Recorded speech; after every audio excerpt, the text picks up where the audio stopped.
All right. All right, people, we should be live.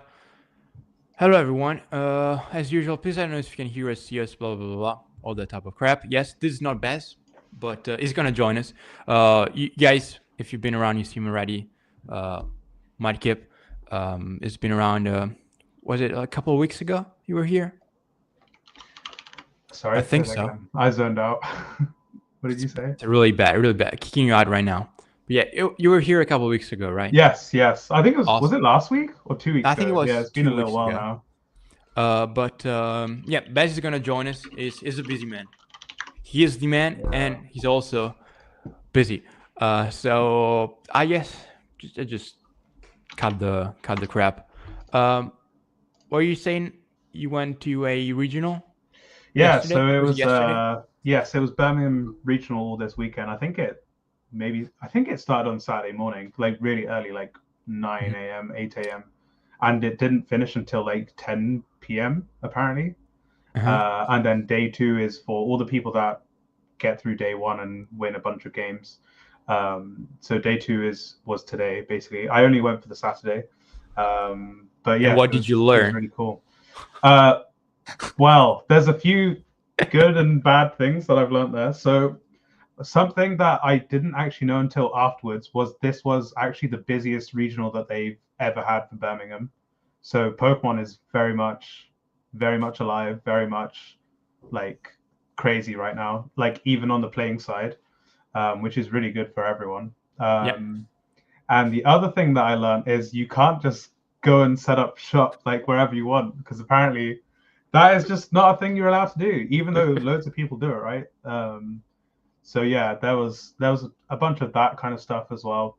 But yeah, it makes sense on some level. Like the vendors that are actually there, they have to spend quite a lot to actually be at those events and stuff. So it makes sense. But at the same time, I was like, why not? Like, if anyone wants to look at some cards that other people don't have, like, why not just do a little trade here or there? Just the rules. Just the rules. Yeah, exactly. Some places are fine with the rules, and some are places like this where if they even see you with cards out, they're like, don't do it. And I'm just like, what? Like, I really wish there was a trade area, but there wasn't even a trade area. I was quite surprised. I mean, you'll redeem yourself at London Card Show, I'm sure. Yeah, exactly. So London Card Show, I'll be there on I think it's Feb 8th.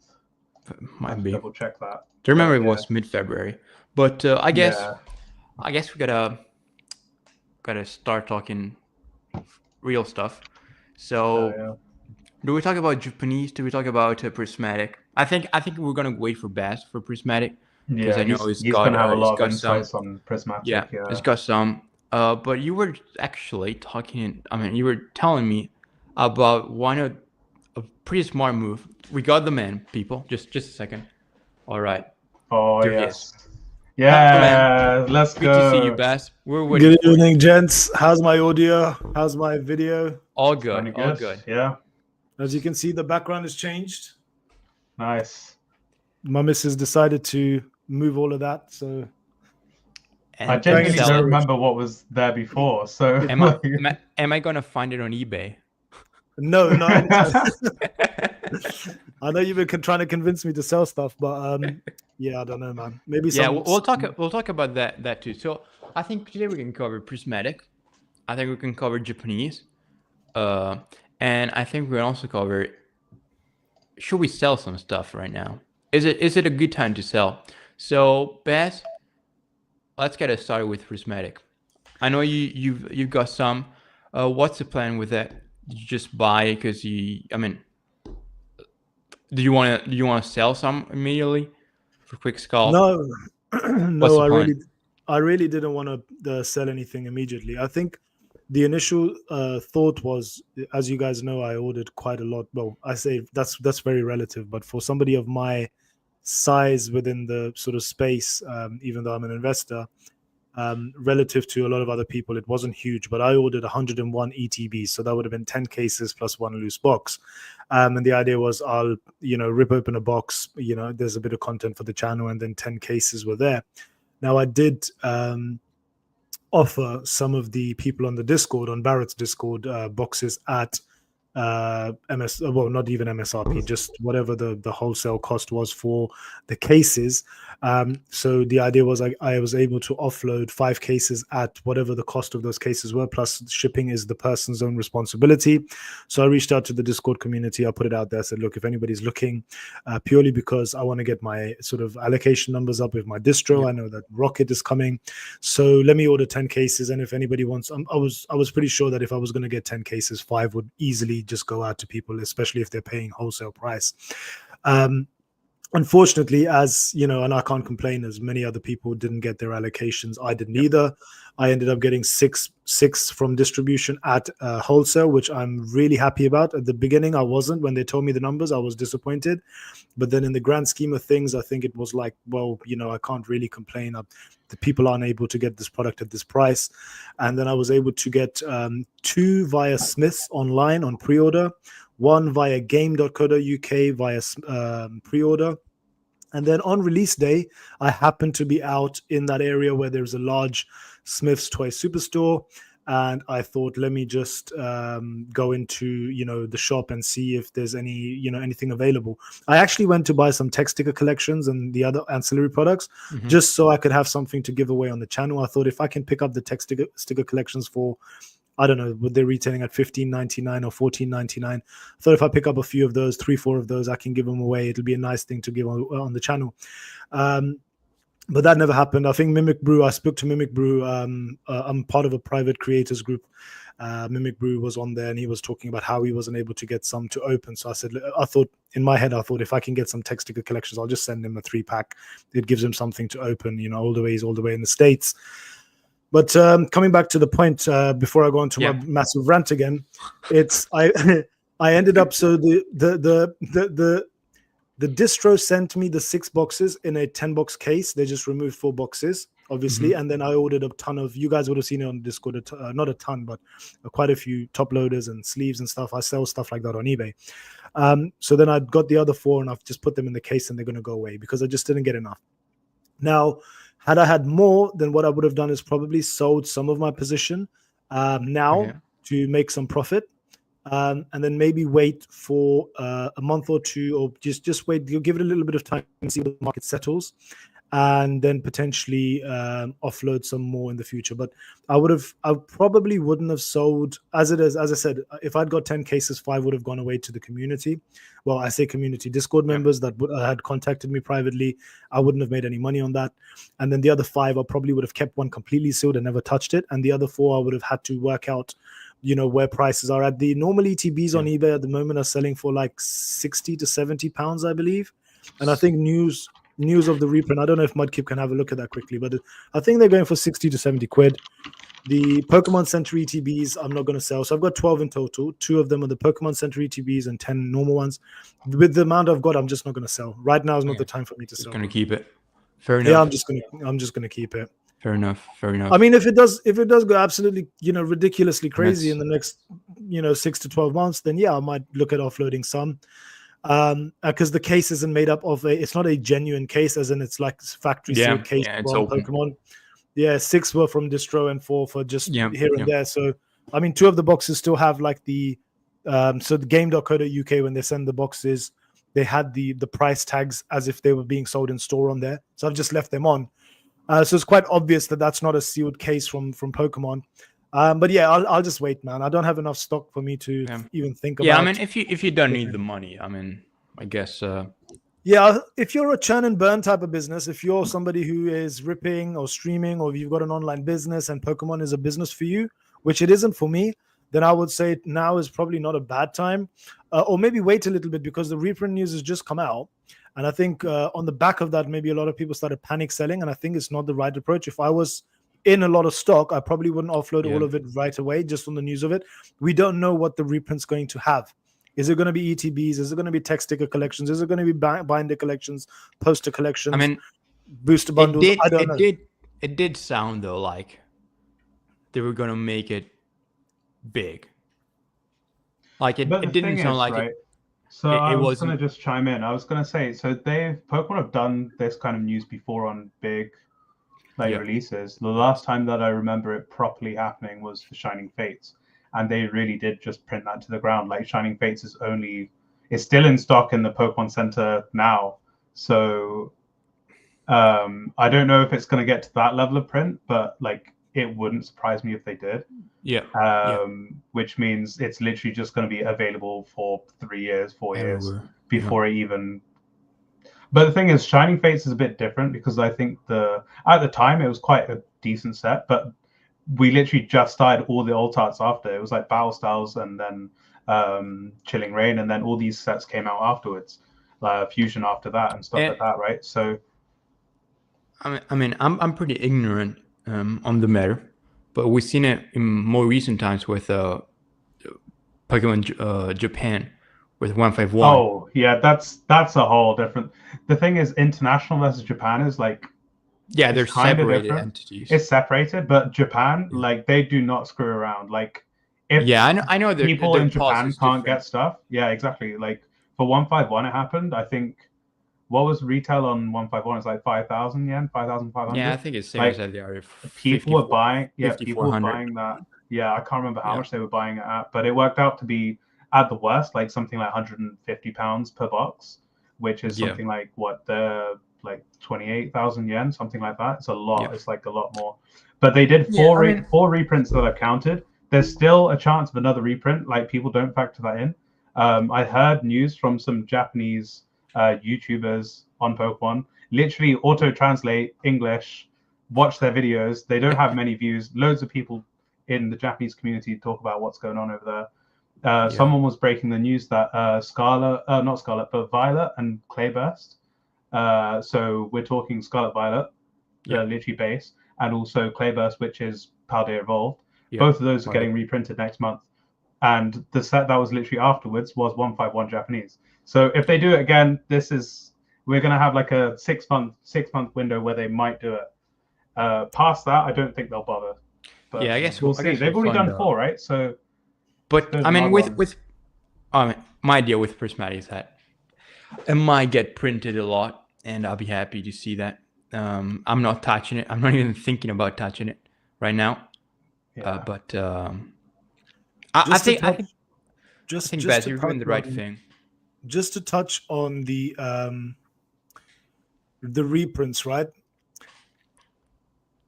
I think how good a set is also makes a big difference on how quickly it will be absorbed and assimilated by the market.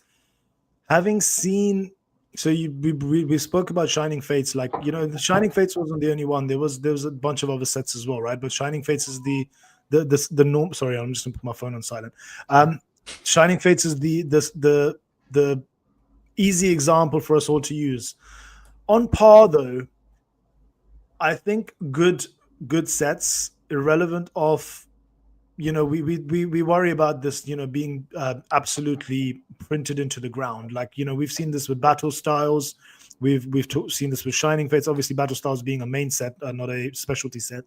But irrelevant of whether it's a main expansion or a specialty set, I think if the art is good, if it's in demand and people like it, it will get absorbed. Prime example, 151. I mean, we had Pokemonster on last week. Was it last week or the week before? Anyway, I think it was last week. Yeah, last week, and he knows quite a lot. You know, he's quite well versed on the Japanese side of things, way more than I am, and credit to him. But even he was talking about potential reprints coming in June, July, potentially. Like, he's not sure, but that's kind of the general rumors, and it's kind of the pattern that Pokemon tend to follow, right, in Japan. So if that comes, and I truly believe, because 151 is such a good set, it will get absorbed. And I think with Prismatic, I like the set. I'm not a massive Evolutions fan. I'm just gonna speak straight up. But if we compare it to sets like Shining Fates, I think art-wise overall, in my own subjective opinion, I like Prismatic better. Yeah, I agree. But I mean, I don't think it's even worth comparing, because we know Shining Fates is just the shiny set, like Shiny Treasure is now, right? Yeah. So it's not even really worth even comparing, because Prismatic is just so much better. But the thing is, right, I'm not exactly sure. It's like it's not better than Evolving Skies to me.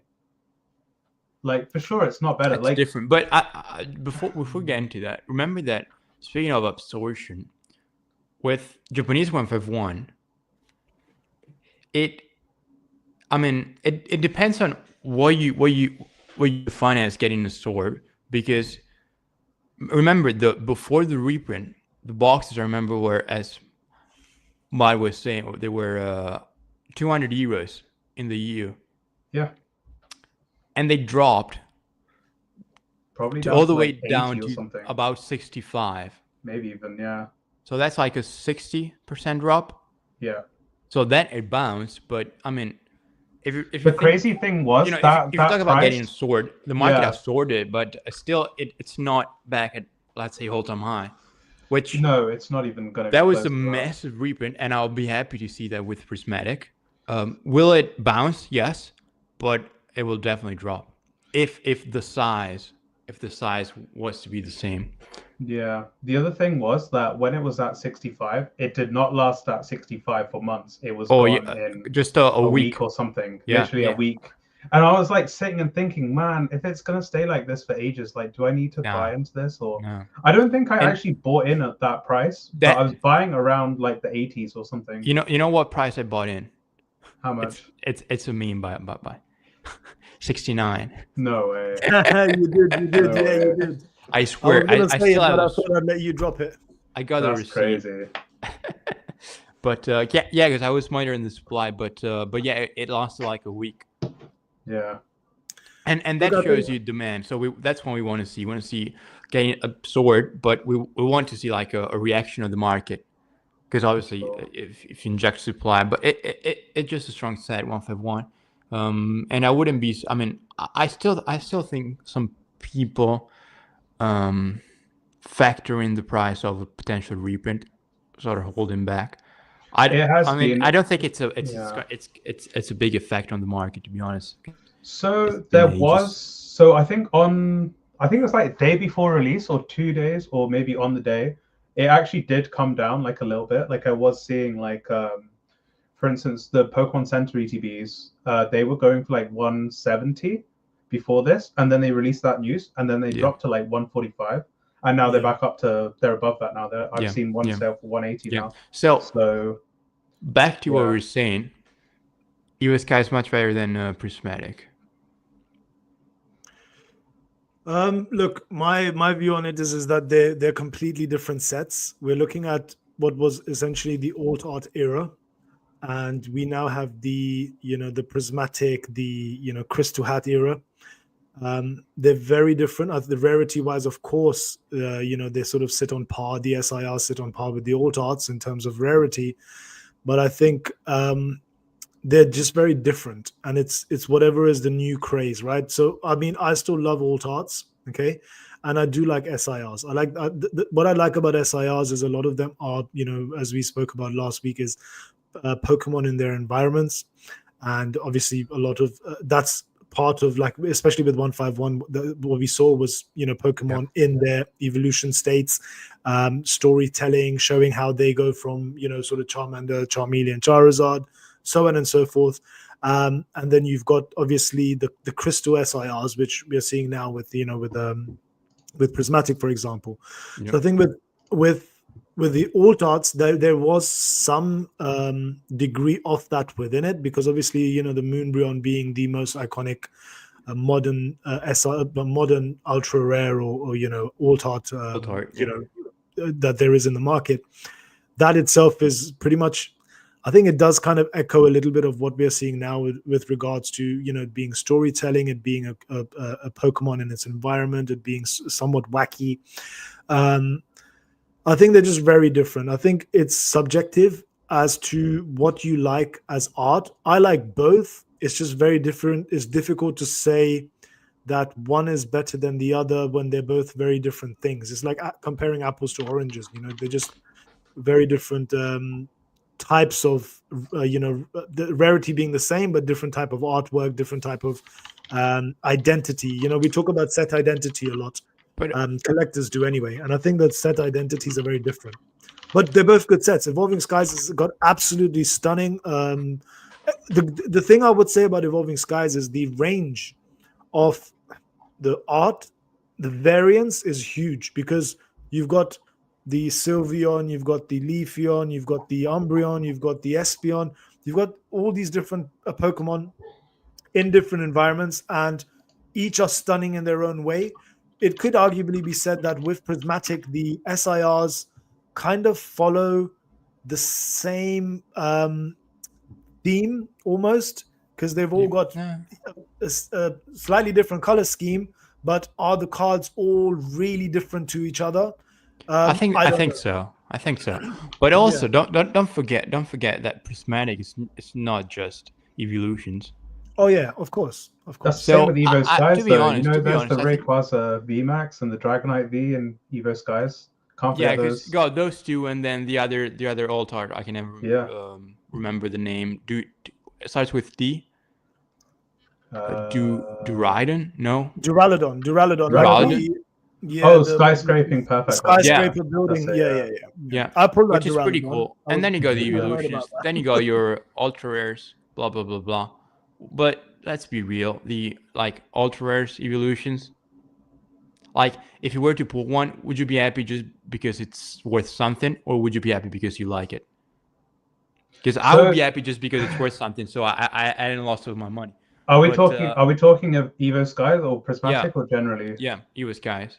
So actually, the first ever box I had of Eevee Heroes back in like August or September 2022, I pulled the Moonbryon, like the Japanese one, in my first box. I was like, I'm only gonna open one box, and I was like, this is like actually a nice card. Like I was like, I'm not, because the thing is, at that time, right, we didn't have anything so groundbreaking. Like we had Chilling Reign before that, and obviously it had the Moltres and the Blaziken. Those were really nice cards. But this was like groundbreaking level alt art, like at that stage. And I was like, this is nuts. Go on. I was like talking like not the Moonbrim. Like if you were to pull an ultra rare, like a full art Umbreon, would you be happy, or would you just be happy because it's worth something? No, I was happy because I pulled it. Like I was like, but you're talking about the Moonbreon. I thought that's what you mean, right? Or do you mean no, like an ultra rare full art Umbreon from Evo Skies? Which one? Like the basic, like the I think there's the basic one. The one where it's sat on the wall and you've got the pincer at the front. No, not that one. That's an alt art. I don't know which one you mean. The full art? Just a full. There's like a full art. Yeah, there's a full art Umbreon. Yeah. Just a regular ultra rare. Nah, I wouldn't be happy with that, to be honest. Yeah, that's what I'm talking about. So you got there's levels to this, right? Come on. Alt art, but then with Prismatic, you got the SIR, which is not just evolutions, as we also said. So Evo Skies is not just evolutions, but you got your master balls. Yes. If it's worth something, which they're not the best, but they're not that bad either. I mean, to get a specific, I think they're. I wouldn't say one is much better than the other, to be honest. So I say there's competition. So that's all I'll say. Pull rate wise, they're fairly similar. To get the Umbreon EX Altar, the Umbreon or whatever they're calling it, and the Master Ball Umbreon, let's say, it's fairly similar in pull rate. I think the Master Ball is actually slightly easier to pull for a specific one. But in terms of artwork and stuff, I would be way happier getting a Umbreon, as we're calling it. Yeah, absolutely. Over a Master Ball, for sure. Absolutely. Yeah. But yeah, I just, all I want to say is I don't think one is much better than the other. Nah. That's all I have to say.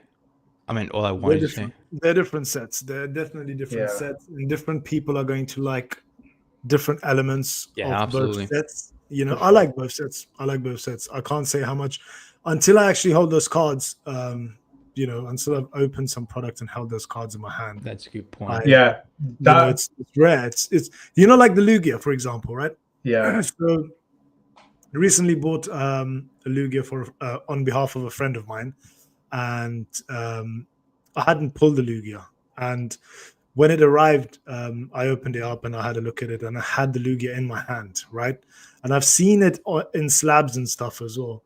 But it's only when I opened it and I had it in my hand, I realized how I appreciated how beautiful the card actually is. Yeah, Um, exactly. You know, so I think you get more of an appreciation of what these alt arts and what these SIRs are like once you actually hold them. And I haven't seen enough right now. I mean, we've Yeah. seen the images, but I'd like to get my hands on a few of these raw, and then I think maybe I'll be able to really make up You my know mind. what? But that being said, I haven't held a lot of the Evolving Skies Alt arts. sort of alt arts either, right? Because they're not easy to come by. You know what? Yep. The I got the Japanese Espion Mm. Oh from yeah, the sleeping one, the VMAX. no from Evolving Skies. Oh, from Fusion Terrestrial from Arts. Terrestrial, Ah, okay, From yeah. Terrestrial, okay. and Is it it like nice? the Espion itself doesn't have texture. It's like flat. Really? Not sure how to No explain texture it. at all. It's like like I'm thinking about like Are you sure it's not an error? Like, is it like I don't it's know. not that it's Similar to flat like CGC. it's not like there's no hollow, but it's like like there's no tech. It's Do like you have it with you? Do you have it like? no, next I to don't you have it somewhere? here. Shit. Okay. But I think I have a video. I think I'll post Okay. it. But you know, like every SIR has got like a texture. Like Yeah. Yeah. You the got Pokemon line. has texture, Yeah. but here just the background. The Pokemon itself. That's I mean the Espion is like glossy. It's kind of disappointing. This is Terrestrial, right? Yeah. So Yeah. Wow, I the didn't know Espion that. Pokemon. Well, it could be. It might be an almost- error card, bro. You might have. I mean, I think I We've never thought about it. We've got Pokemonster in the chat. He might know. He's asking what card are Yeah, we talking about? the Espion from Terrestrial, Terrestrial. like Isn't the right big that one, right? Yeah. the So Espion the Espion itself is like glossy. It's not textured. That's really weird to me. It's an I've SIR. got to see it. It's I've really got to it's see it in glossy. person. Yeah, like the SAR. SIR, SAR, yes, yeah. Yeah. Yeah. Was I scammed? Not It too might sure, be. bro. Yeah, exactly. So Pokemonster's saying, I think Yeah, that's the body's all glossy. evolution size, yeah. That's a But bit of a shame. Yeah, so it's different than so I don't know if Yeah, it's the because same for English I was look- at this point. I was looking at the Espeon. I mean, that's an alt art. It's not an SIR. But Yeah. the Espeon alt art from Evolving Skies, that's fully textured everywhere, isn't it? It's top to bottom. Yeah. I So, got two of those. I realized that I forgot I had two of them, and Barrett reminded me. Like I was going through some of my cards. I'm like, bro, I didn't even remember I had two of these. I pulled one ages ago, and That's crazy. I was like, yeah, it's nuts. And then the other one's Yeah. lying in my storage, and the other one's in my house. But yeah, no, Pokemonster just confirmed that it's Yeah, not on yeah. all of the card. Yeah, At least for the Japanese, he doesn't know either for the English. yeah. So I've never seen it. But it's to be honest, I'm not a huge fan of seeing the glossy, like body. Yeah, not I great. don't like that. Doesn't sound great to me. I was actually going to ask Pokemonster, if you're in the chat still, do you prefer the alt art like versions of these cards from Sword and Shield, or are you seeing, the Scarlet Violet ones with Terrestrial now? Do you think the Terrestrial ones are better? I'm personally going to assume you're going to say the Sword and Shield Japanese ones are better, because I pulled that Umbreon, let's say, and that was a banger card. Like, Yeah, I'm sure. texture-wise, it was so nice, and the texture was way better than the English one as well. You know what great texture card are now moving? Finally, Which one? the ones from the best set ever made by mankind. V-Star Universe. Oh boy. The minute he says this, or Crown Zenith. No, You it's know what? Vista Universe. They're finally moving, Are they? but Sealed hasn't moved yet. That's interesting. But I think- it is moving because I'm watching it, and I The want thing with more. V-Star but, is they printed so much V-Star Universe. So yeah, but that's like a same thing we were talking backstage. Like all it matters is demand. true. But this set was demanding for ages, and And like you could have picked one up at £80 for a year or 2 years. I don't think Yeah, it's even yeah. moved now, really. Yeah, but I mean, Uh, even Printed Oblivion doesn't last. I want to see how much the box goes for. Think now. about, Yeah, I mean, think literally about Roaring £80. Skies. Think about Crown Evolving Zenith. Skies. Even Crown Zenith itself. Yeah, Crown Zenith got printed to the ground. The that's ETBs true. were $40. You can actually buy them in the US for less than $40. Yeah, Now they're 100. that is nuts. Yeah, that is totally nuts. 100. Why? Bad, 'Cause bad it's a pull great rates set. are good. Bad pull rates are good for sealed prices, guys. I'm just telling you. I mean, Crown Zenith- Crown But Zenith I don't know doesn't- though, because some. It is. It is. But Yeah. also like the fun of the opening also comes into it, right? Because V-Star Exactly. is like the most fun box to open. Like 'Cause, V-Star, I would rip all day. That was Yeah, such a nice and set to rip. same for Crown Zenith. What price is V-Star at still right now? I literally 100. saw one sale, £79, Okay. like literally today. That don't you think that kind of proves my point? It's fun to open, but is it really that valuable? Right. Okay, maybe it's moving now, but for how long has it sat at 60, 70, 80? Wait It's for been it. sat at 80 forever, but if it's going to increase, it's going to do it sometime soon, right? Yeah. Well, Well, I I think know what the Japanese prices are. I just think the scarcity just on all of the sets that have difficult pull rates end up just being better for. I mean, it's anecdotal. I haven't done any scientific mathematical I mean, analysis, but Yeah. I mean, Look on the at all the other sets. hand, think about it. If it's a good set, you know you're gonna pull something. Brilliant It Stars. Okay, incentivizes you to just open it. here's which is another good for example. us. Brilliant Stars was not as bad as Chilling Rain, was not as bad as Fusion Strike, was not as Yeah, bad that's as true. Evolving Skies. Look at where the box is. You could open Brilliant Stars and you could still pull a decent amount of cards from each yeah, booster but- box, right? But that's different. I think. It's, And look at the Zard. you Look at the got Zard. it's a worse set. It's a worse set. That's why. No, I think Brilliant Stars is a really good set. But, I mean, it's good, but it's Brilliant Stars- like print-wise, I I don't think know the what the set- deal is with that. I think it's due to go up because I'm watching some items on the Pokemon Center. They're still in stock for Brilliant Stars. Once Yeah. those are gone, you're going to see even in the US it'll go up to like 300 a box. But this is 400 this is the point I'm making, guys. Like, we can say everything is due to go up, but let's look at what actually has gone up. No, Chilling okay, Pain. right. Hang on.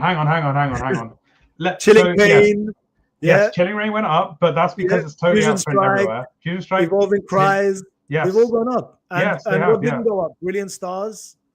but it's still we in can talk print. about This is what Crown I mean. Zenith, Pokemon Go. Yeah, but Lost Pokemon Ark, Go Lost. was Okay, crap so anyway. the most recent ones that went up was Fusion Strike and Lost Origin, right? yeah. Those Yeah. two still had some auxiliary like products on Pokemon Center, like, and they literally went out of stock. The next day, the box went up like £100. Yeah, of course. So Yeah. Brilliant Stars, the moment that's gonna happen, like I've literally checked there's some Discords where you can check like stock of certain things. There's 4,000 of those 3-pack blisters of Brilliant Stars. The moment those are gone, it's gonna go up again. Like it's gonna do it. Like, and it's gonna follow all of these other sets. The thing with Brilliant was it's literally the next one. It was the one printed after Lost Origin, right? So No, after was it Astral? No, Astral was after, wasn't it? after Fusion. I'm pretty sure it was after. No, Fusion. I thought it was wasn't it Lost Origin after Fusion? Or was that the year after? Chillin', Eva Skies, Lost came Fusion. after. Brilliant. Lost Origin came after Fusion. Brilliant, Yeah, it's yeah. Because I know Brilliant was like in Jan, maybe 2 years ago now. Then No, Brilliant is after Fusion. It's Yeah. Fusion, Brilliant, Astral, Tempest, and Lost Origin. no, Sorry, Lost Origin So- and Tempest. Yeah, I was gonna say Silver Tempest was like the last set. Last one. Yeah. Okay. Yeah, it So, should be Sword and Shield 9.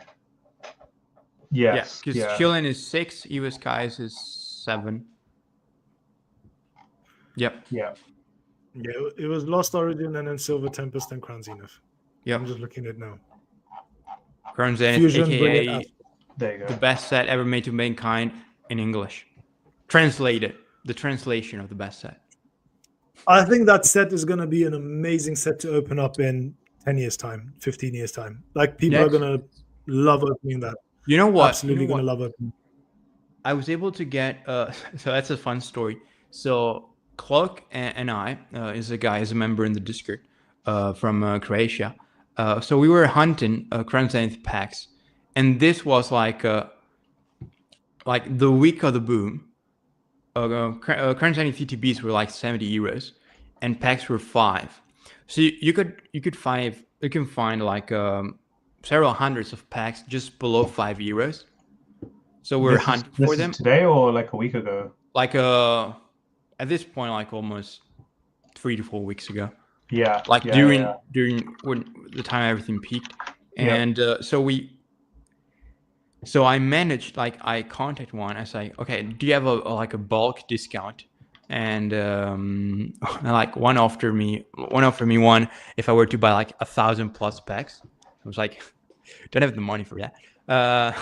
It would have been a good deal. Would have been a really good deal. So like by the time I message him the day after, I'm like the lowest listed moved prices, and he was like, okay, I only have 65 packs at the like yesterday's price. So I bought them. 2 weeks later, now they're 7 euros. Yeah. So that's 40%. Yeah, it's nuts. And now magically, like several hundreds appeared in the market from the same sellers. Just magic. There you go. But yeah, it's a pretty fun story. I mean, I did the same with Fusion with sleeve boosters. I've pretty much done the exact same things you guys have done, because I did the same thing with Crown Zenith. So literally the last of the stock on the UK site was the 6-pack booster bundles. I think they were like 24, was it? It was like £24 for those. So I bought 6 of those. Yeah, they were literally like the last ones. I was like, okay, I'm gonna get them. And then I was like, yeah. And then immediately they went up to like 40, and I was like, damn, that's crazy.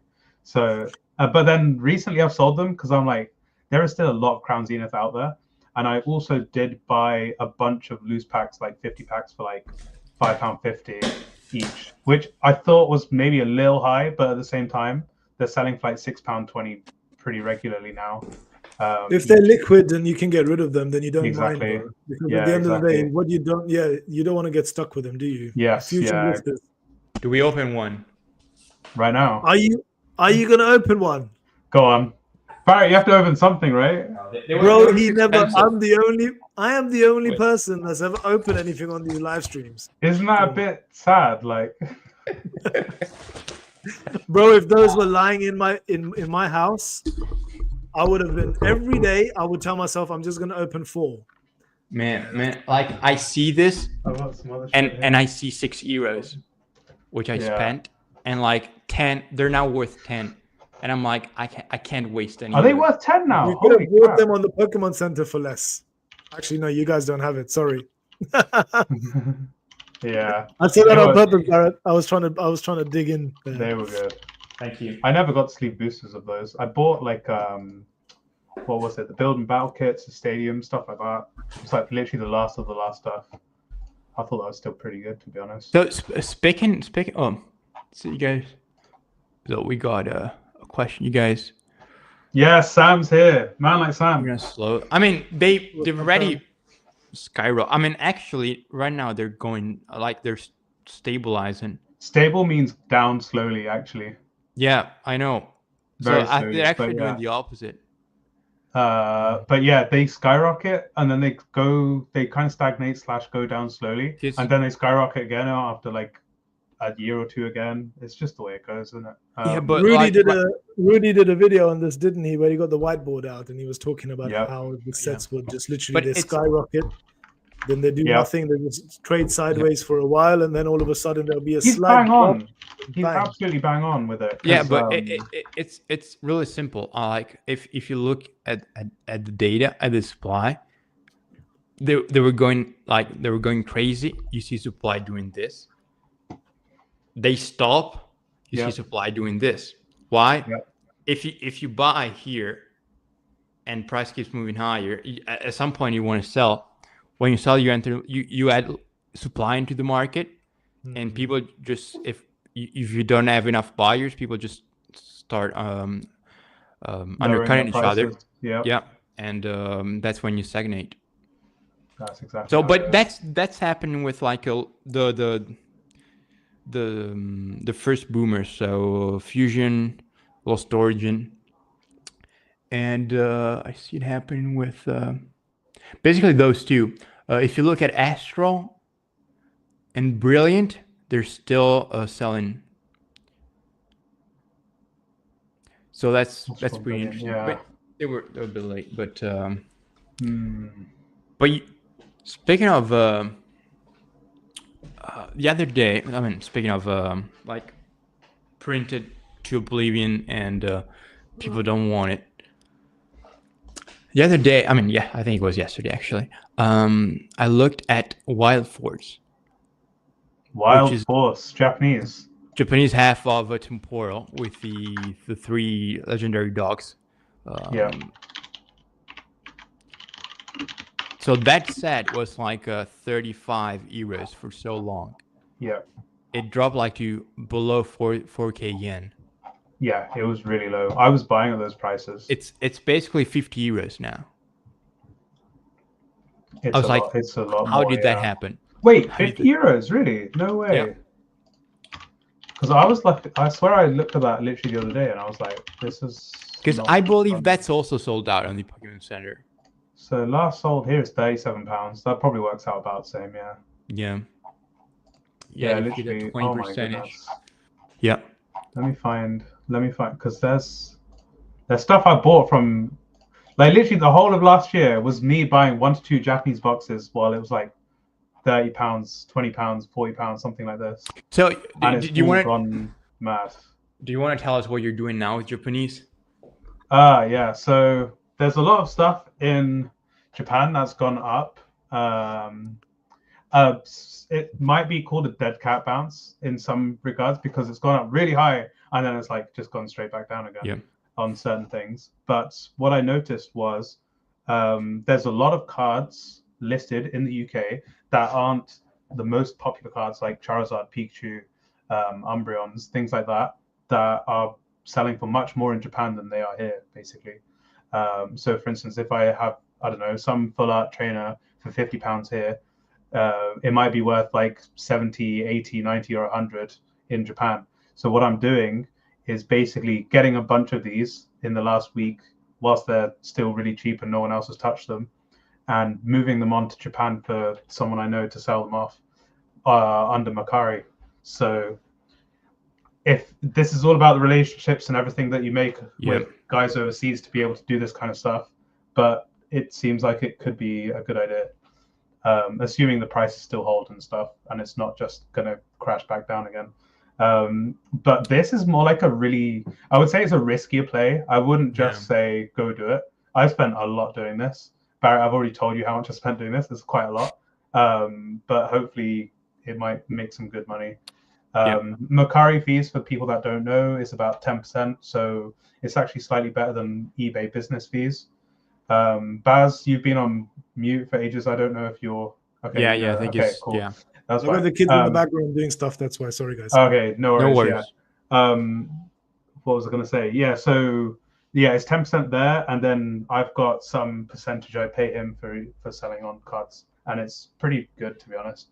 To the point where I'm thinking maybe it's even worth like having consignment service for people to sell their Japanese cards straight back to Japan from the UK, because people are listing them for like, I've been buying literally loads, 50 to 70%, like easily. Like I could just buy at those prices and then easily sell them on in Japan. I think it's just more of a, you gotta be quick play, because You've by got to the be time quick, you yeah. do it, other people notice. So Yes, the hat just disappears. pretty much. But The thing is, like, there's stuff that, like, I had a whole list of cards that I was like looking at. Only like maybe one of those sold, and I waited like maybe 24 hours to just see, is this something that anyone else is doing, or is it just people just buying whatever cards they like? Like, no one's really looking at doing this kind of thing, and I'm like, okay, so maybe it's just fair game kind of thing, and could be. Yeah. But there's always arbitrage like that. I need someone in the US to be able to do the same kind of thing, because there's stuff that I'm thinking, actually, I could do really well selling this in the US, because God forbid. I mean, it's not gonna. I mean, it probably will happen. There's, we're kind of in a UK recession. There's going to be points where the UK markets are going to be so bad, people can't just go spend cards like money on Pokemon. Basically, you need to be able to move them to the US. You need to be able to move them to Japan So to make money. I don't know, bro. I think people spend more money during recessions on stuff like this because they're so bloody depressed. Really? Fair enough. Wait. So yeah, but if it's between eating and a pack of Pokemon cards, it's not going to be a Squid Game season 2 situation where the guy's like, I'm going to get a scratcher over a piece of bread. Like, so you know what? So today I read an article which I found on Google Scholar. So it was basically, I think it was a research article done by some PhDs, and so they collected 5 years worth of data from 2015 to 2020 of Magic the Gathering sealed boxes, and they did some magic. But long story short, there actually is no correlation, statistically significant, no correlation between booster boxes of MTG returns and the S&P. So they are uncorrelated, even though you might think, okay, the market is doing good, so you'd expect perhaps collectibles to do well. It's not the case. Not necessarily the case. That's interesting. I actually think over time it's actually going to become more correlated as things become more industrialized, more like, things will get bigger and bigger, because we're already seeing like crypto getting really huge in, like, what was it, October, November, when it first kind of really started. I remember saying in a live on a JLove stream at the start of last year, maybe, saying, yeah, Pokemon's literally just going to go up because crypto's going to go up. And then it literally happened like 8 months later. Awesome.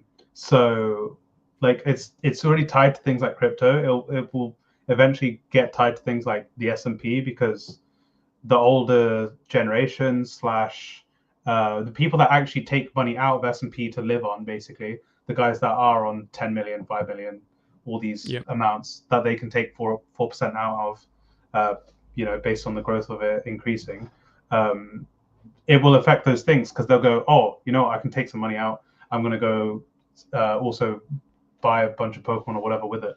Yeah, it's just, as of right now, I don't think it's going to be correlated, because it's weird though, because you said Magic, and Magic is pretty old now. So yeah, I still think over time it would be, but yeah, it's one of those weird things. 5 years of daily data from all MTG sets. Yeah. One point of I wouldn't say contention to that point is, but something of that's noteworthy is that a lot of the time, I'm actually completely the opposite thinking to yourself, Mudkip. So I think that when traditional asset classes or things like S&P 500, etc., do well, you're more likely to see people invest in that more than the alternative asset classes. And I think when alternative asset classes, and the opposite being true, when you have the traditional asset classes doing badly, people tend to look towards the alternative asset classes because those are not performing very well. And the reason I tell you this is because a lot of people don't know about this, but I have worked at brokerages in the past, right? So when I got into real estate because I made money in the brokerage industry. We're talking about investment banking.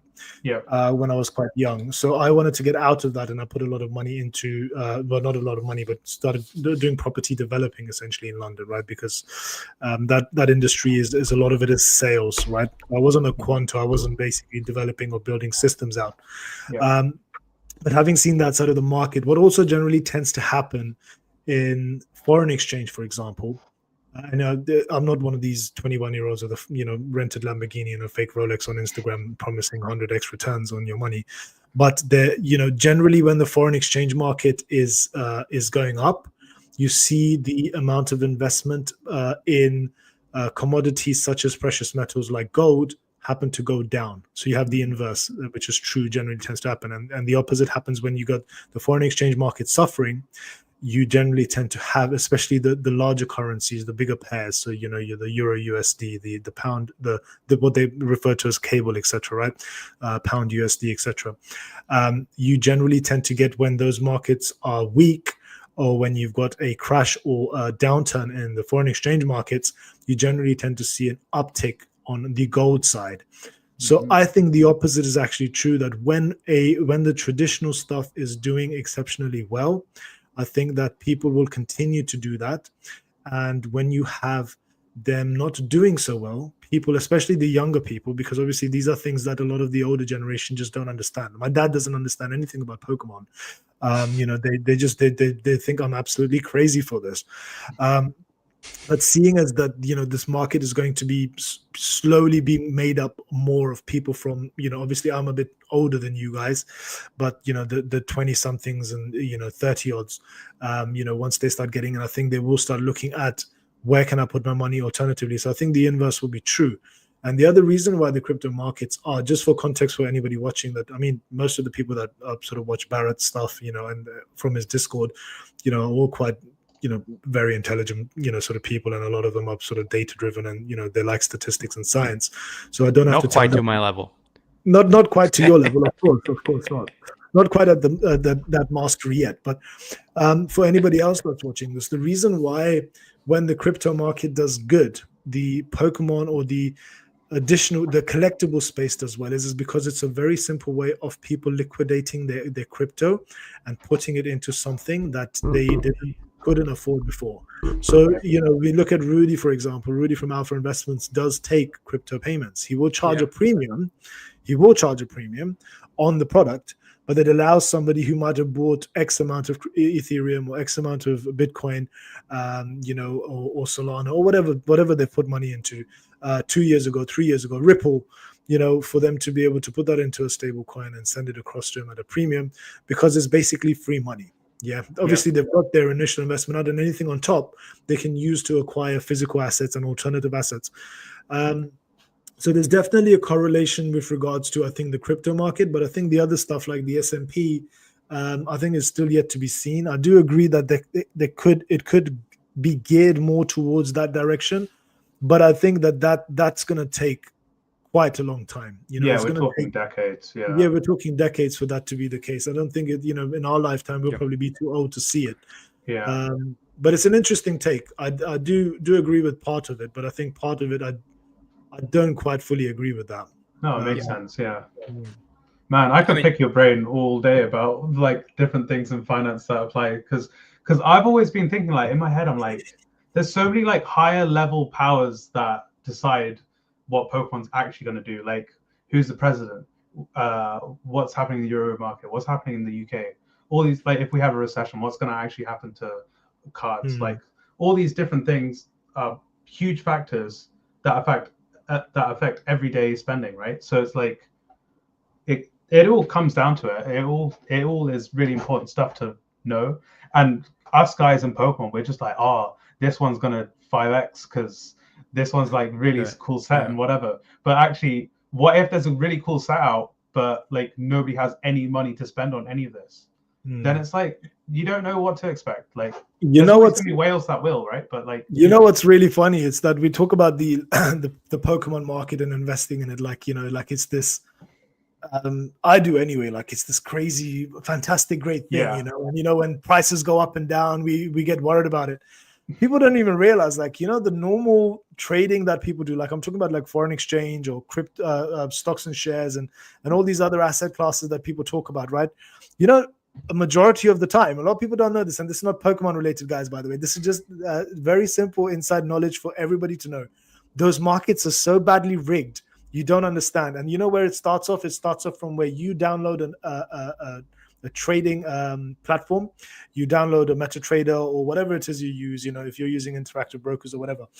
99% of people that sign up to invest in traditional assets and do it via like contracts for difference or CFDs, you must have heard of CFDs or spread betting. 99% of the time, when you open an account and you place a trade, or you think you're investing in a specific part of the market, your money is going nowhere.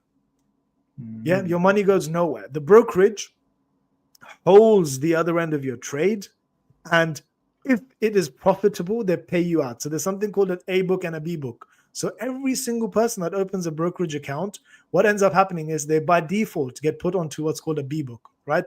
A B book is 90% of people are going to lose money in 90 days or less investing and trading, right? So by default, everybody gets put on what's called a B book. And when you place a trade on your trading platform, it shows you your profit and loss, right? How much you've made, how much you've lost over all your different assets, right? 90% of the time people lose. And what happens? That money just gets back channeled into the brokerage. Okay.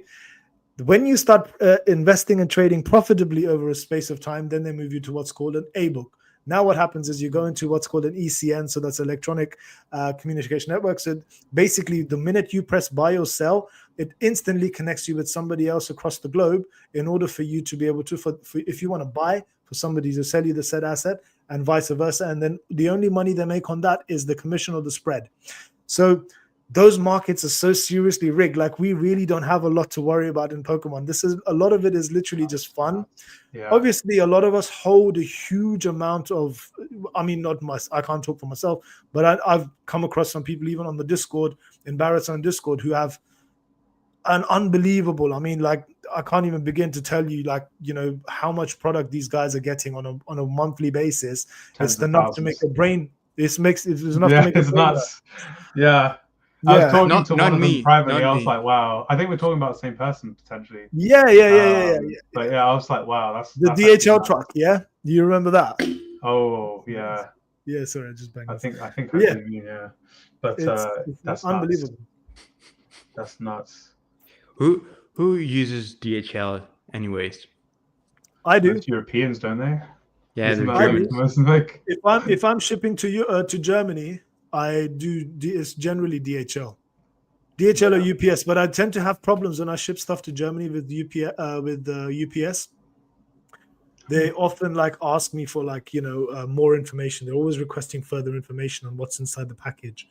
But yeah, UPS is my general. That's a good one. 10K into illustration rares. Just tell us which ones. illustration rare. Yeah. Is it Pokemon? I is gotta it get Pokemon? ahead of the market. I gotta buy Yeah. one before you do it, right? Like, is it gonna be? Tell us, is it yeah, gonna tell us what you're buying, and then we'll do the same. Oh, you know what? Actually, Iron Crown EX, just buy loads of it. I shared the screenshot the other day. So I happen to have 7 art books from Temporal illustration rares. Yeah, you've done I well. bought with them for €5 each. They're What are they like at now? 25. Wow. It's all near mint, yeah. Yeah. It's weird. I that bought them. it's You, not- you know how sometimes there's talk in Discord. There's some large European sellers that just list several copies of like each card. So I know, like Legend says, one of them prints them because they have like they always like. It happened now with the Roaring Moons. They had like 6. They listed 6. They were gone. They listed 12. Then they listed some more. So I mean, there's a conspiracy theory that they just print them in their basement. Wow. But actually, you know what no one talks about? How they print Pokemon cards in the EU. No one talks about it. Netherlands, right? Yep. Oh, it must be, yeah. Because I'm thinking like the cases I've seen I brought in, they Yeah, say US and Netherlands, right? So The Yeah, square cases. the one with the blue tape. yeah. And The Yeah, one square sometimes, case. oftentimes they're like 2 Actually, by I've got one 3. here. I've got one Yeah. somewhere of PE, which is interesting because PE, that's not even a This is first. Twilight. Yeah, This is but that's still, US and you know what? Netherlands. That's still like a 6 by 1. No, it's 2 by 3. Yeah, Okay, that's okay. a 2 by 3. That's Yeah. a 2 This by is 3. 2 by 3. But you know what? I've got one for Why not all PE. 6 by 1? I got one for PE that doesn't say not for sale, so it's not a first print, but it's a Euro print. Interesting. And because the rumors had it that they started printing after 151, and Mr. P comes before 151. So did we get some sort of a reprint in the EU of Mr. P? Don't know. It's highly likely, bro.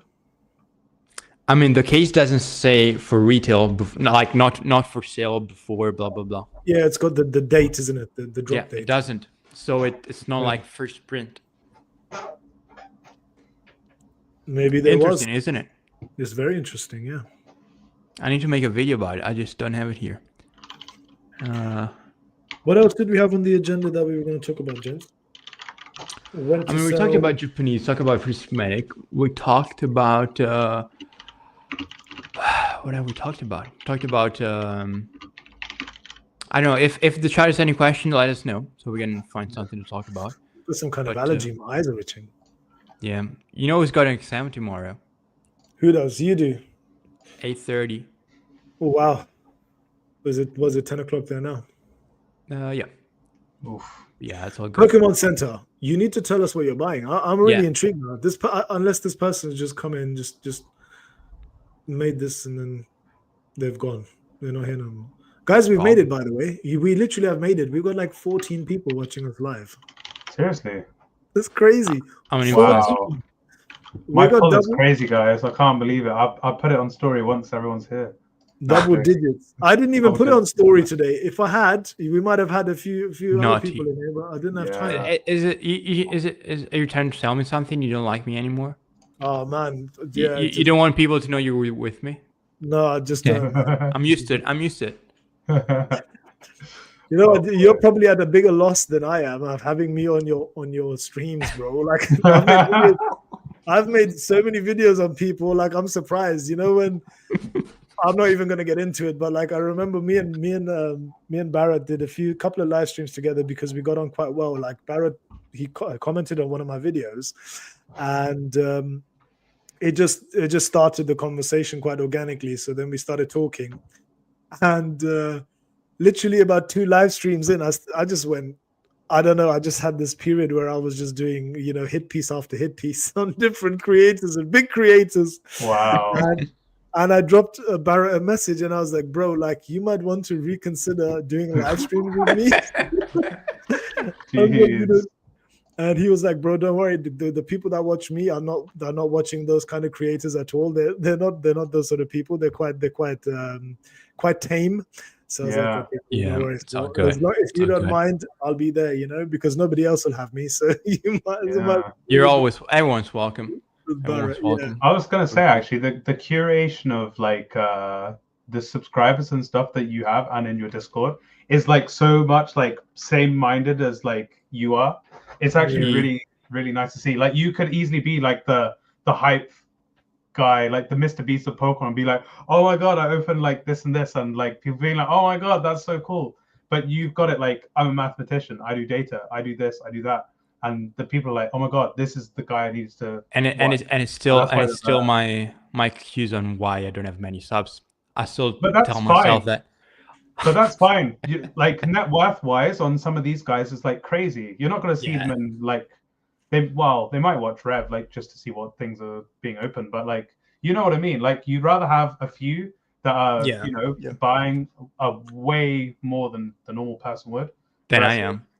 Versus like so yeah. Because exactly. remember, So- I'm broke, but I'm a mathematician. Yeah. That's Look, ultimately credibility as check. well, look, the reason why we all have a purpose, right? So what's the purpose of us all doing whatever we do online? Why are we here? And you as an audience, like for me, like I would like to get more subs. I'd like to go past 1,000. I'd like to at some point be able to monetize the channel, just so it pays towards some of the stuff that I do, right? The effort that I put in. But more importantly, I don't just want 1,000 for the sake of having 1,000. And when I get to 1,000, I'm going to want 2 and 5 and 10, whatever, right? That might never happen. But for me, it's more of a vanity metric. But all of that being said, I want it to be people that kind of get me and kind of get where I stand and are kind of okay with the way I am as a person, because I've got individual traits of myself where I do my rants, or I've got like these really hot takes, or I just talk a bunch of crap sometimes, or I can be a bit overly aggressive. But for me, it's important that the people that watch me are comfortable and happy being sort of watching me and being in my presence, I suppose, in a way, because when you watch somebody on a Yeah. screen, it feels as if you're in a presence. So I think from Barrett's point of view, you know, at the end of the day, you know, as long as the people that are watching and are in the Discord, you know, everyone sort of is on a very level playing field with regards to understanding. And it's funny because not everybody agrees with each other on the Discord. We'll always have. Yeah. I will disagree. You, like I've just done with you, you know, Mudkib earlier. You know, there's certain things you brought up that I kind of don't fully agree with, and I see your points. But that's quite healthy. It's good to have that healthy discourse because Yes. you know you can disagree with me and I can disagree with you, but we can all both be right at the same time. We just have different perspectives on it. So those guys on the Discord, like they're really good. They're superstars. Like a lot of them have got a lot of experience in different parts of the market. You know, there's some people I've spoken to that I didn't know like have been investing in like. Yeah. One guy, I don't know if you guys saw, but there was all these a binder full of like, I don't want to discuss what it was here, but there was a binder full of like old cards that they've been gearing up and buying, like, and it was super smart of them to do. And I didn't even know this person does that sort of thing, right? Other people hold a whole ton of inventory, other people sell, and other people are literally just running businesses. So it's very interesting with those kind of individuals on the actual. I mean, yeah, that's a cool thing about it. You never know who you're talking to, and sometimes you got to remember it because you think you're talking to like a an average Timmy, but sometimes you're talking to like a Rudy 2.0. Yeah, exactly. By the way, LM, you said that you just got a one case of PE, the Dutch ones. Do you figure people might make it an issue? As Barrett said, you can just sell the loose boxes, but I don't think it'll make a big difference because the people that are in the market for buying cases will know that the cases can be 6x1, 6x1 or 3x2. And you're probably as long as you. Yeah, sorry. No, I was just saying, if you're in Europe and you're selling to Europeans, I don't think it's going to be a big problem. That's what I want to say. Yeah. I would buy that, and I don't care. So. Yeah, exactly. I would buy it. If somebody offered me about their case and it was 3x2, I'd buy it. Yeah. I think they're much more space efficient, to be honest. Yeah, to be honest. They're stacked better. Yeah. Nicely. Yeah, absolutely. But what else do you guys want to talk about? Any singles? Can everyone please pump the Magikarp Japanese? No, pump the Iron Crown, please. The Iron Crown EX from Temporal, please pump that. Please, everybody pump the Magikarp. 30K. Less than a month, it's going to be 80. Have you guys ever seen the Discord buyout actually happen live? Like someone orchestrating something like this. Like not in, I don't know, Barrett, your Discord's probably not done it, but I was in a Discord. So there's a certain Discord that basically is a derivative of some of the, what's the word? So these guys basically just talk about the stock levels of Pokemon Center items and like Walmart and all these different things. Pokenotify? Yeah, so someone from that makes videos on YouTube basically. I was in their Discord. I was like, why not? Like, I'll just join it and see what happens. And this guy was like orchestrating on TCG Player, like buyouts of, it was a Pokemon Center ETB of, I think it was Twilight actually. He was like, it's too low in the US. Let's go buy it. And then people bought like tens of hundreds of those. I don't think it was that level, but it was just like, wow. Like, I just couldn't believe it. I was like, holy shit, like people are actually doing this. But the thing is, right? It's all illegal. Like, it is, but like we're in an unregulated market. Like, that's I mean that's the issue. It's not like I can go, oh shit, it was so and so who did it, and actually, they're gonna get a bunch of trouble for it. Because if I name and shame, I can't be in that Discord. Like people are gonna know who I am, and Pokemon. So I'm happy to like tell you, like private in DMs to say who that was. But I mean, like I'm not gonna go say it on live now because it's like it's one of those things. I mean, it is an arguable behavior, but I think. But at the same point, there's people that can go because it was like his community, right? He's going, this is too low. Let's all go buy it up. Like, it's kind of like people are really easily swayed, but at the same time, they have their own logic, free will, everything to go figure out if it's Is a it? good idea or Is not, this right? person a So, YouTube creator? Is this person a yes, YouTube creator they're that quite then new. do they They're then quite pump new. that? Do they then pump that same product? Because then That's a that's good where question, actually. I don't that's think they then did, where to I'd be have honest. the issue. So, for instance, I don't think if they did, I don't have a, actually. for instance, I don't have a Discord, but if I had a Discord Yeah, and I had a section in my Discord where I was like saying, for example, this is like, buyouts or whatever you call them, manipulation. And I was saying to all of my followers or whoever's in my Discord, everybody buy, I don't know, let's take the sizzle from Obsidian Flames, right? It's Yeah. Obsidian Flames, right? Yeah. So the sizzle from Obsidian Flames is really cheap. It's only £3.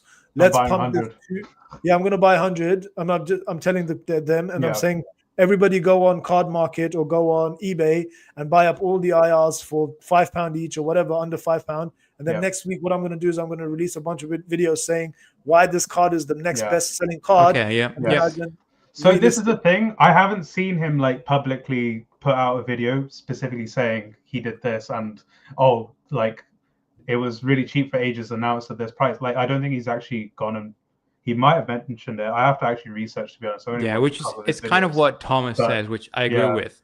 Yeah. I agree with. Like, but if you're like an average guy, just Let me actually see because I don't even know if the channel questionable. got deleted But or I think what actually when happened. you're at the end, I mean, think about it. If you're investing in an unregulated market, and Oh, well, it's not these things illegal. can happen. We know it's not illegal. Yeah. That's So, for sure. It's and I think in theory, on paper, this should be priced in the potential gain you can have because it's an added risk which you do not have in a regulated market. Yeah. So it's part of the alpha. If you would. This channel isn't even visible to me now. So I saw it randomly on a day, and I don't know if he's made it certain people can see it or something, But yeah, I can't see it right now.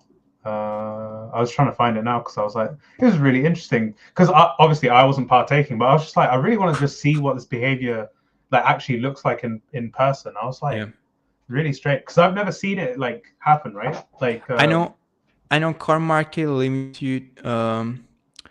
You cannot buy 8 copies of the same car from different sellers. Really? Wait, as in like in one go?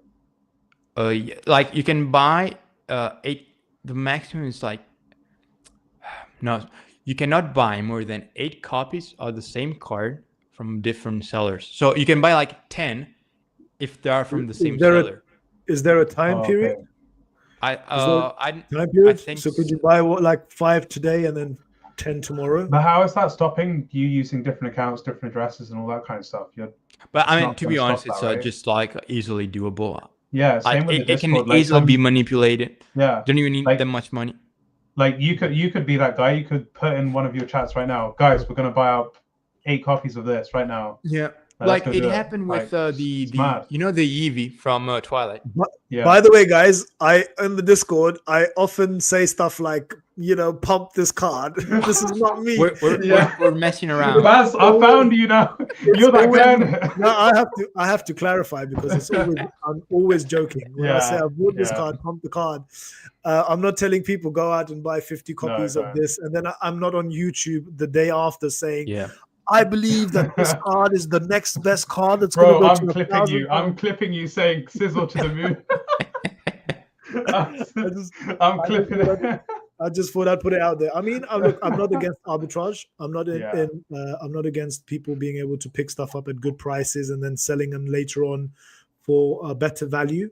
But I think there is a bit of a gray area between orchestrating a complete market buyout and then being so disingenuous that you then go out and you make content around that specific thing to drive people. If you have, with a small audience, it won't make a difference. Somebody of my channel size, it wouldn't make a difference anyway.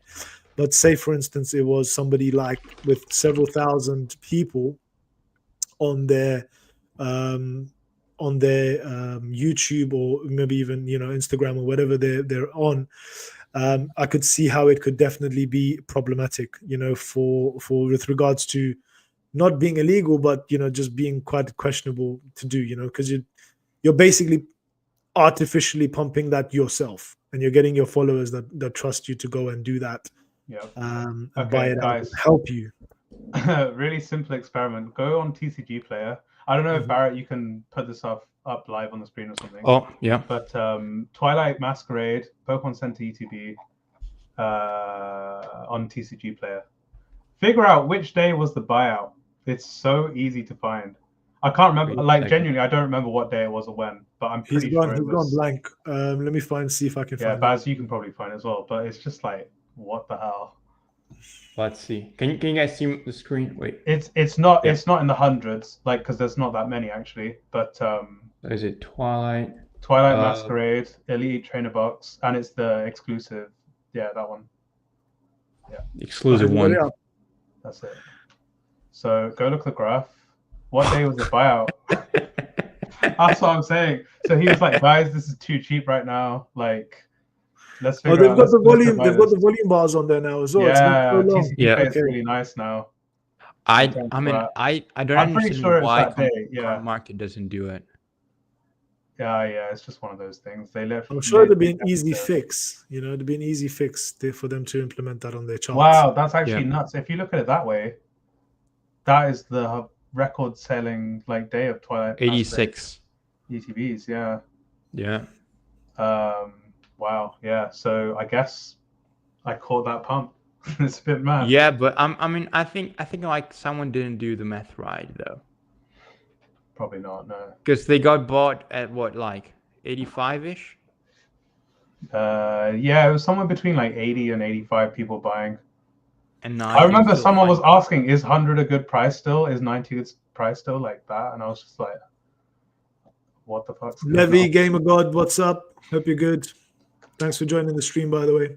Or Levi, should I say. The one thing I was going to say, though, is you see with these pumps, like the example you just showed us, the problem with that as well is that if there's, I don't know, 20 people buying the same product and doing all of those 86 sales are made up of 20 people or 25 people, or even 80, there was 80 odd people buying one each, you are now, you've cleared the market up of whatever available stock is at a certain price point. The problem is, how do you then manage all of those people selling all of that product at the same price at the same time? Yeah. That's a difficult thing to do. So yeah. As much as like this is something that can obviously be a problematic issue, at the same time, it's also like, I'm just thinking, like, if I was to do it, I would never do it. But if, say, I was to do it, the first thing I would think was, oh, fine, I've got 100 people on my Discord.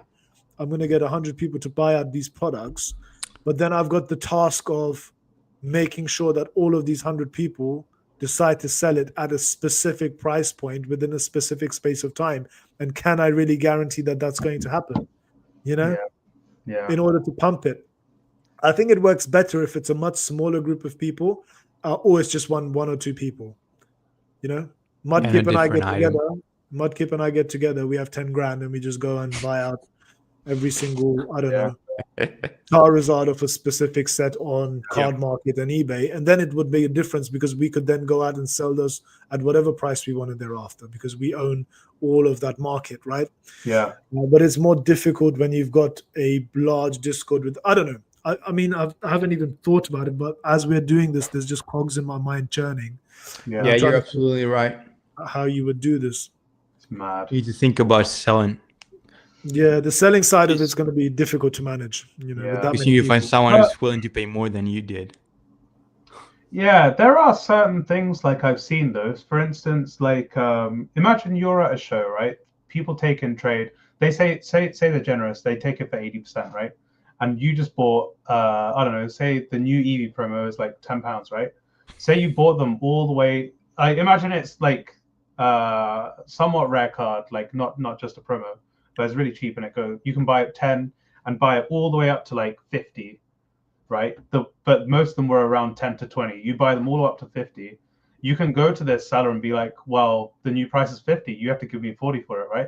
So those 20 or whatever you bought at 10, you've already quadrupled your price on, and you maybe, you could do something insane like that. It's like stuff like that could happen. I think it's time to end it. You're just going nuts. we're gonna We're here working out pumping strategies. Wait, before I But, get, like, some haters. If I've thought about it in like 5 seconds, I have thought like, about it. and Yeah. anyone can just go think about it. Like, it's not we're allowed to freely think about things that could happen. What right? have I Like, done? Yeah, no, you're right. I mean, guys, don't pump. I've thought this before when I've picked up sealed product. Yeah, I've never done it, by the way, guys. But I don't have that kind of capital anyway. Even if I wanted to try, but I've been on eBay and I've seen like certain sealed products that I genuinely like. And actually, coming back to Pokemonster's point about this person isn't even saying I think this is a good deal. He's saying let's all go buy this. That's a bit of a, I can see the gray area there, but it's actually across my mind a few times where I've been picking up sealed product on eBay, and it's fairly liquid. So if you're going to sell listings, you can see that the product is selling quite regularly. It's not selling a huge amount because obviously it's scarce. But there's on eBay there might only be like between 5 and 10 active listings at a reasonable price point, and everything else beyond that is really high. Like we're talking like double the price, right? And I've gone to pick up that product, and I've actually had the thought to think like, if I buy the next 10 of these, I could buy all 10, and the next one up from there is double the price, and until someone steps into the market and undercuts exactly it. And that's one of the reasons why I've never done it, because I think to myself, does this person that's already listed one of this, he might have 5 of these, right? Or somebody else might be sitting back waiting for the price to rise before they list. So and that's why go on, Barrett. And that's why you know what you need to know that. I mean, to try to give a better estimate. If you have supply data and you see price, you see when supply disappears. So when people start buying, you see at what price people buy. You can try to think about, okay, if people bought at this price, at what price are they going to sell? And guess who's got that data? Good old Barrett, Monkey D. Luffy, who's frozen on screen right now. But you see it like, and sometimes it's also like, it's many times it's just psychological levels, even numbers. So 1, 2, 3, especially 5, 8, because 1, 2, 3, 5, 8 are Fibonacci numbers, which may sound like nothing, but if you right now go do some research, you'll see that you'll find price stagnate at those numbers more often than not. Like think about like Fusion. Now it's approaching 500, so it's going towards 5. All these Sword and Shield sets were sitting at 200.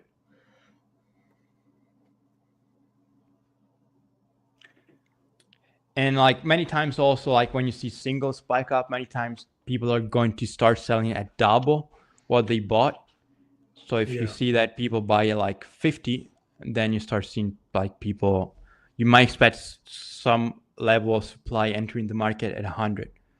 So yeah, I was just gonna say, like, for English, this is so hard to do because the US has huge amounts over there. We have some amounts over here, right? You can't do like buyouts like here. For Japan though, like that is a proper thing that can happen because Japanese cards only exist in Japan, really. Well, I mean, people buy them outside, right? But there's a smaller supply overall for Japanese. It's easier to buy out one specific SAR of a card and go. I mean, it's still relatively hard, but like it's still easier than you could for English. It's like I can't see anyone doing it for English, really. It would just be stupidly risky to do such a thing unless it was starting at 5. But to be honest, I think this is how the Van Gogh stupidity started, because people were buying this at like 50, like 10 grand. Yep. They spent 50, like 10 grand, like buying them at like 50, and then 100. It's 100, it's 200. It's like, and now it's 200. The 10 is like 500, 600, 700. It's like, oh my god, like people go, whoa, actually this card is sick. Yeah, we should have spent like so much. But if you look at the 10s, there's like 30,000 10s last I looked. It's crazy. maybe even more actually. I can't remember the numbers. Yeah, This happens- there's This happens in the art world, guys. You know this, right? No. So, in the high end art, the way an art piece is valued. Now, I'm no expert, but I do know people that are in the space, right? Who work with ultra high net worth individuals that purchase, like, we're talking, millions Millions? and millions Yeah. of pounds. Yeah, we're talking millions, hundreds of millions in some cases, right? And the way art is valued is super subjective. So the only way you can really do it is base it on previous sold prices, right? So if you have a Picasso or a Da Vinci piece which sold for 10 million last year, we know that the base floor price of that thing is at least 10 million, if not more, right? If that painting now sells for 15 million in the next auction, it's worth 15 million.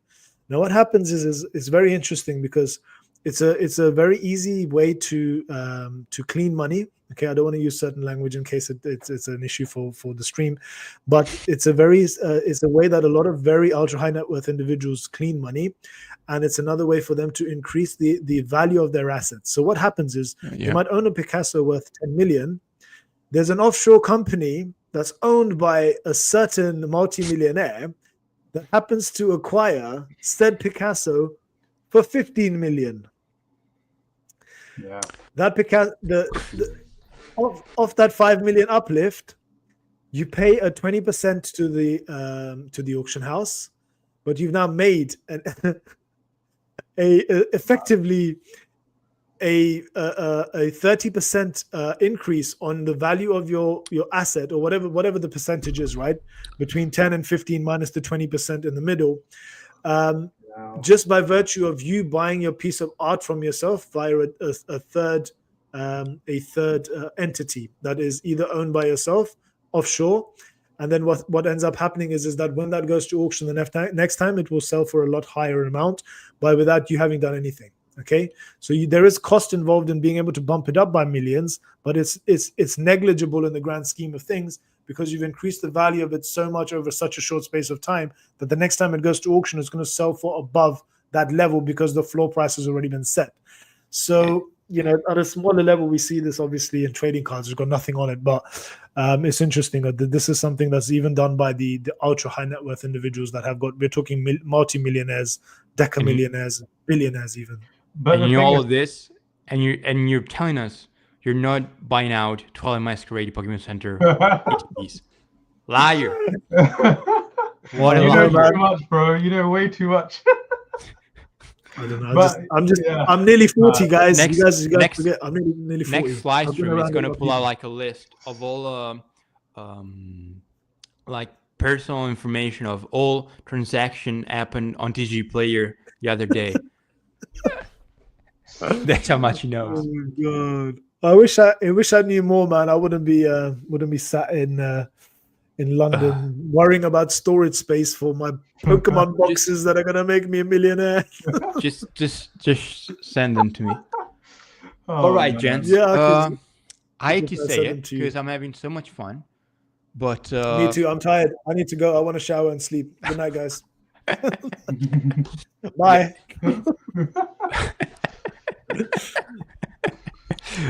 You've got an exam as well. You've got an exam. So yeah, let's big day tomorrow.